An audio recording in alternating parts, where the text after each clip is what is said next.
High Plains Technology Center, turning education and training into workplace success. Oh, back to school to prove to Dad that I'm not a fool. High Plains Technology Center, education at the speed of business. School is now in session.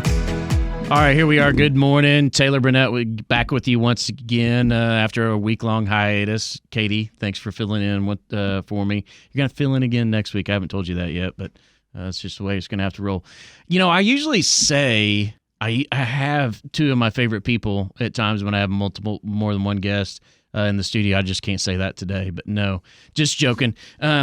We're gonna talk about things that go kind of off, definitely with this crowd, go off right field with things. But I'm gonna let them introduce yourselves and tell what you do and how long you've been at High Plains as well. Jathan Medina. I'm on the industrial side of ITC. It's what they call the Industrial Training Center, and I also help over with wind when they're busy over there. And I've been with High Plains about 4.5 years. Yeah, I'm Stephen Rogers. I work on the safety, industrial, and wind side as well. Going on my 10th. Or I guess going to be my 10th year at High Plains Technology Center.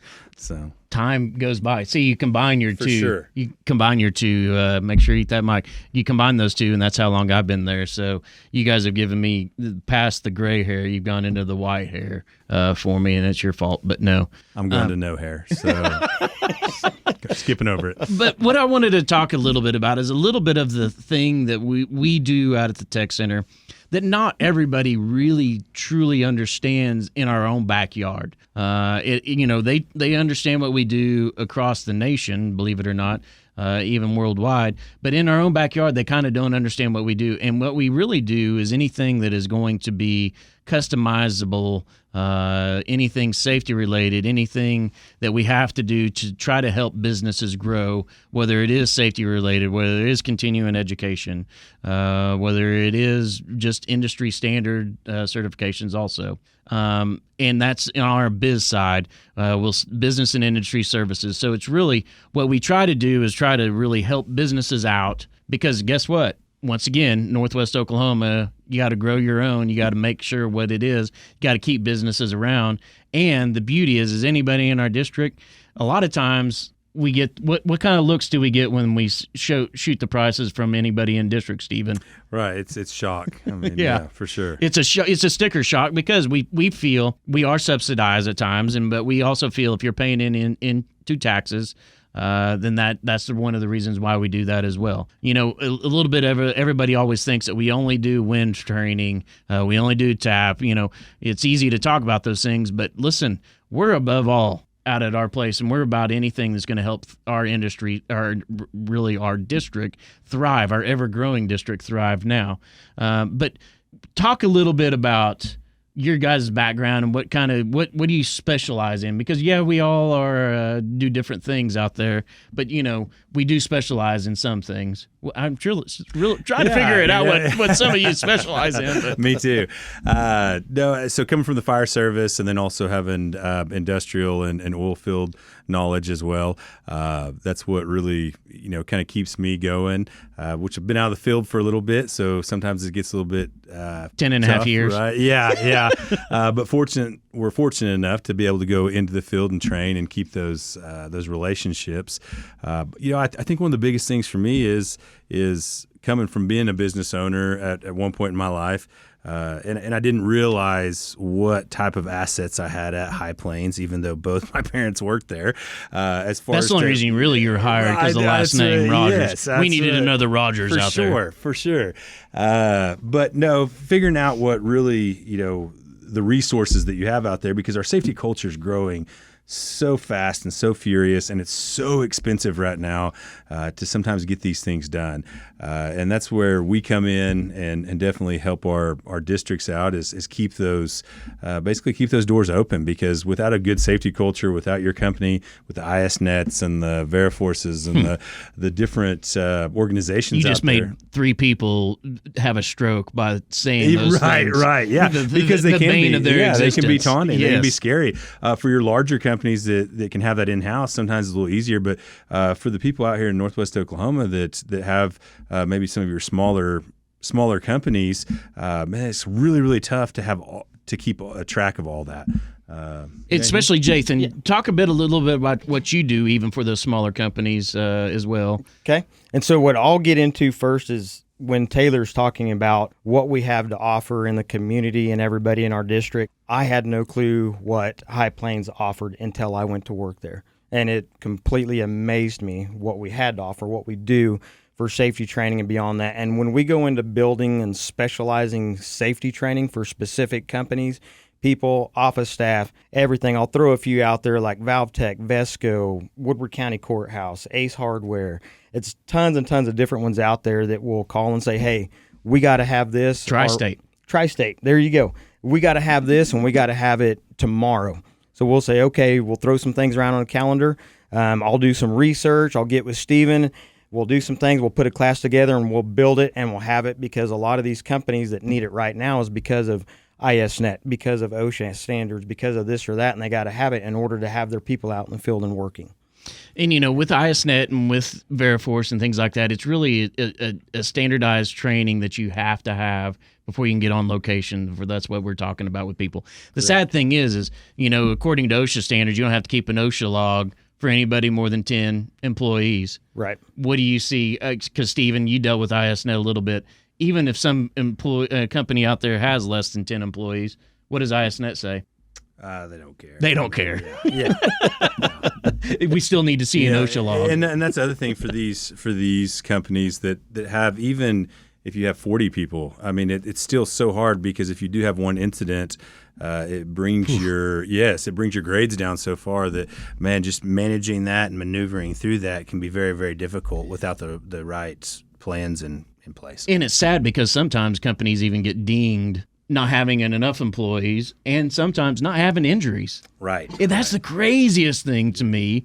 If you're a small company and haven't had any injuries and for a long time, they're going, this is a red flag. Right. So with some of the safety training that you offer, Jathan, Stephen, what would you say is your most favorite? Because I've seen you guys teach together. It's kind of like Jekyll and Hyde. No, it's kind of like more like Moe and Curly more than anything, really. Or maybe Shep and Curly. I don't know. Yeah. But when you're teaching those type of things, what's your favorite class to teach, and what's your least favorite? Oh gosh, I wouldn't even put anything out there that's my least favorite. Mine is when I'm training my internal staff. I would say my favorite is probably confined space training. I would say the thing I'm most passionate about is probably the CPR first aid. But there's nothing that is my least favorite, and I think that's a big part of the instructors we have out there, the family culture that we've built. The schedules that we have are insane. It's very, very early mornings. It's very late evenings. Sometimes it's weekends. But that's helping everybody in our district and getting that stuff out there.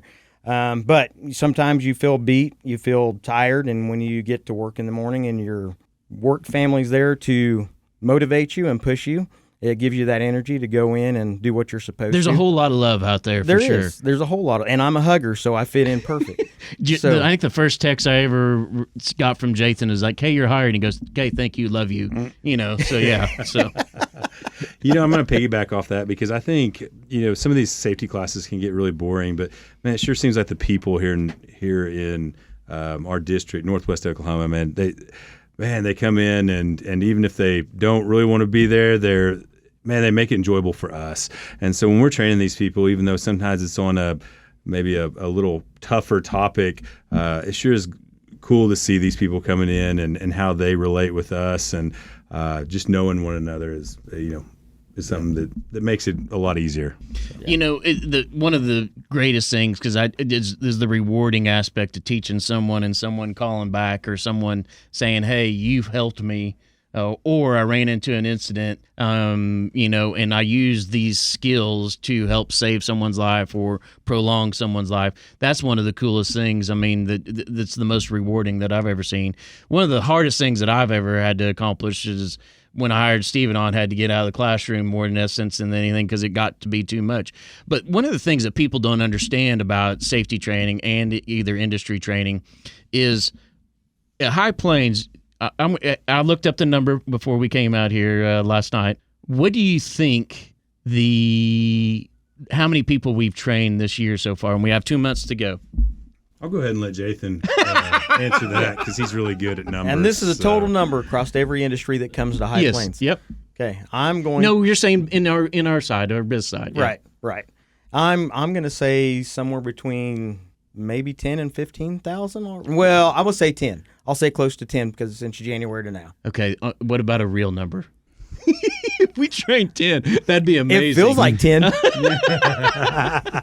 there's only 52 weeks in a year. We don't train that many. Well, and I think that's I where love that, you but know no. on oil and gas and industrial, the numbers can be greater, which is where Jathan comes from. But on the wind side, they're so heavily, I guess, with the GWO Global Wind Organization, they're so long. Yeah. Yeah. Well, and you only have 6 people per class, Yeah. and so where we come in at the industrial or with the oil field class, where Jathan's at, he can have 24 or I guess 12 to 24, somewhere around in there.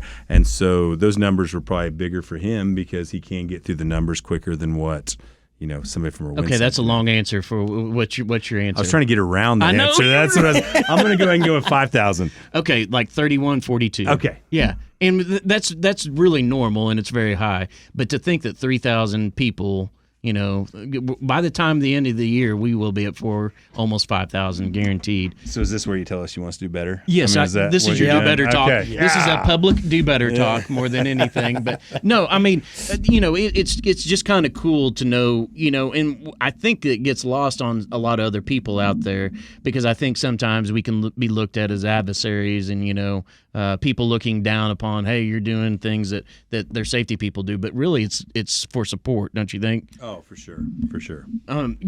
So when you look at where the world is going with safety and with some of the training that we do, where do you think some of the avenues that you're going to look at that we kind of look at that you think are coming down the pipeline?